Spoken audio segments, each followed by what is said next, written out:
Plastic है, ठीक है, उसका अलग रहेगा। उद्देश्य यह है कि पंचायत में जो भी कचरे का प्रबंधन है, क्योंकि आप जब पंचायत में जाते हैं और जिस तरह से प्लास्टिक यूज या अन्य जो पदार्थों का यूज हुआ है, उससे जो है हमारे इन्वायरमेंट में दिक्कतें आ रही हैं। उस चीज़ को मॉनिटर हम लोग गोड़ लगतनी समाचार बटुए बक्सर जिला के डुमरांव से बड़ा खबर आ रहा बटुए। लाखनडिहरा जिला के पहिल का वेस्ट प्रोसेसिंग यूनिट बनल, वेस्ट प्रोसेसिंग का हटुए एकरा के सब बताई भोजपुरिया समाचार। डीएम साहब के बयान भी सुनाई भोजपुरिया समाचार।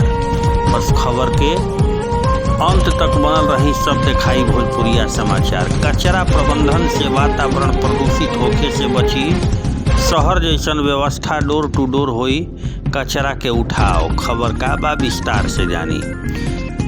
डुमरांव प्रखंड के लाखनडिहरा पंचायत में बुध के वेस्ट प्रोसेसिंग यूनिट के विधिवत उद्घाटन कइल गई। लाखनडिहरा में जिला के पहला वेस्ट प्रोसेसिंग यूनिट के निर्माण भइल। अब लाखनडिहरा पंचायत के लोग के गांव में शहर जैसन सुविधा मिली। डुमरांव प्रखंड के 10 पंचायत में लोहिया स्वच्छता अभियान के तहत कचरा प्रबंधन के शुरुआत हुई। लोहिया स्वच्छता अभियान के पहिल का चरण में 5 पंचायत के शामिल कइल बा। दूसर का चरण में 5 पंचायत यह अभियान के हिस्सा बनी। पहिल का फेज में लाखनडिहरा चौथा पंचायत ह। एहिजा जिला के पहिल का वेस्ट प्रोसेसिंग यूनिट के स्थापना भइल बा।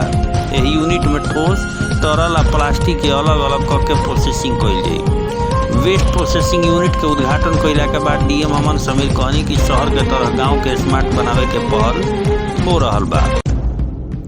वातावरण प्रदूषित हो रहल बा। कचरा प्रबंधन से गांव के वातावरण प्रदूषण मुक्त हुई, आबादी स्वस्थ हुई। डीडीसी महेंद्र पाल कहनी कि कचरा प्रबंधन के तहत डोर टू डोर कचरा उठाव के शुरुआत हुई। यह व्यवस्था के सुचारू रूप से चलावे खातिर आम लोग के सहयोग जरूरी बा। पंचायत के मुखिया मुखलाल महतो बुके देके सब अधिकारी के सम्मानित कइली। पंचायत के 10 वार्ड में 10 गो ठेला एगो ई रिक्शा से कचरा के उठाव हुई।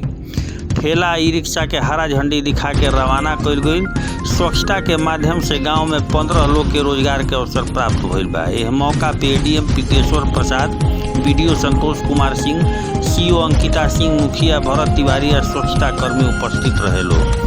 रउरा सबके बता दी कि जौना तरीका से वातावरण प्रदूषित हो रहल बा, एकरा पे रोक लगावे खातिर वेस्ट प्रोसेसिंग यूनिट बनावल बटुए, ताकि जौन घर से निकलल कचरा बटुए ओकरा के प्रोसेसिंग करके इस्तेमाल कोनो काम में कइल जा सके। एकरा खातिर सरकार पूरी तरह से तत्पर बिया, ताकि वातावरण प्रदूषित होखे से बचावल जा सके। जौना तरह से वातावरण में कार्बन के मात्रा बढ़ रहल बा, ओकरा पे कुछ हद तक रोक लगावे खातिर सरकार लगातार प्रयास कर रहल बिया। यही प्रयास में लाखनडिहरा जिला के पहिल का वेस्ट प्रोसेसिंग यूनिट बनल। जो आपके लेज खाते हैं, ठीक है, जो चॉकलेट खाते हैं, उसका जो पन्नी पॉलीथीन रहता है, उसको हम लोग फेंक देते हैं। तो आप देखेंगे कि वो लगातार 5 साल 10 साल से 5 साल 10 साल उसी जगह पे आप देखेंगे तो वैसे ही पड़ा का पड़ा रहेगा।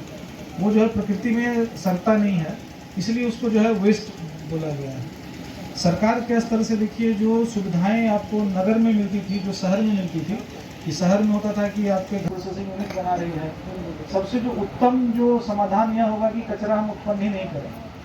आप बहुत जगह जाएंगे, आपको वहाँ पता इसमें जो है, जैसे अर्बन एरिया में हम लोग जो है जो भी वेस्ट होता है उसका हम लोग सेग्रीगेशन करते हैं, और उसी तरह से जो है पंचायतों में जो है हम लोग का ये लक्ष्य लोहिया स्वच्छ बिहार अभियान जो है पार्ट 2, उसके अंतर्गत जो है हम लोग वेस्ट प्रोसेसिंग यूनिट का है। इसमें आप अगर अंदर देखे होंगे वेस्ट प्रोसेसिंग यूनिट में, वहाँ पे जो है सूखा कचरा, गीला कचरा, और जो सूखा कचरा है उसमें भी आपका अलग अलग है। मान लीजिए मेटल है तो अलग रहेगा, प्लास्टिक है तो वो अलग रहेगा।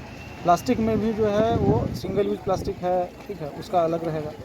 उद्देश्य यह है कि पंचायत में जो भी कचरे का प्रबंधन है, क्योंकि आप जब पंचायत में जाते हैं और जिस तरह से प्लास्टिक यूज या अन्य जो पदार्थों का यूज हुआ है, उससे जो है हमारे इन्वायरमेंट में दिक्कतें आ रही हैं।